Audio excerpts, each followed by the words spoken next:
이 여자 어때? 저 여자 몸매가 참 예쁘다. 주로 20, 30대 남성들이 SNS 단톡방 등에서 아무렇지 않게 해온 말입니다. 물론 일부의 얘기겠지만요. 그런데 이거 아십니까? 그간 아무렇지 않게 이성의 외모를 평가하는 일종의 장난 같던 이 행위들이 사실은 범죄가 될 수 있다는 걸요.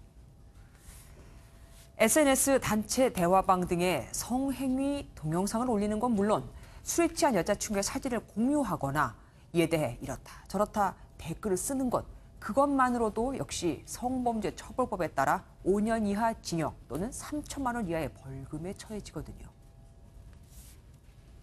그런데 이게 죄가 된다는 걸 아는 이는 그리 많지는 않습니다.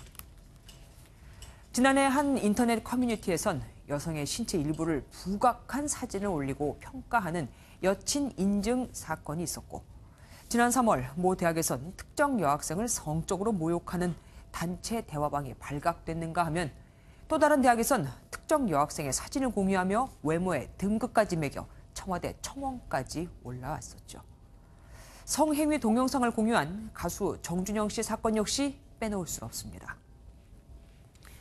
사실 더 큰 문제는 이런 행위를 아무런 죄의식 없이 그저 장난으로 여긴다는 겁니다.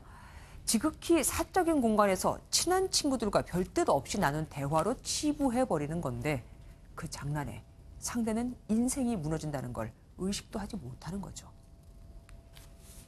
미국 FBI는 이런 행위를 우리처럼 성범죄 범위에 넣지 않고 섹스링이라는 별도의 범죄로 분류해 수사 매뉴얼까지 따로 만들었습니다.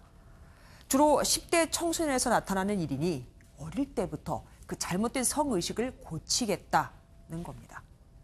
우리도 생각해 볼 문제 아닐까요? 가수 정준영 씨의 범죄 행위에 대해 전문가들은 중독이라는 표현을 썼습니다. 장난처럼 올린 성관계 동영상이 호응을 얻자 그들을 만족시키기 위해 점점 더 과감했다는 얘기입니다. 이 때문에 이젠 치료가 필요하다고들 하죠.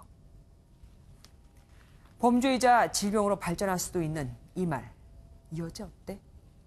혹 지금 대화방에 이런 말이 올라온다면 우리 이젠 이러지 말자고 말할 수 있는 용기 내보시기 바랍니다. 사실 법보다 앞서는 게 우리의 생각이니까요.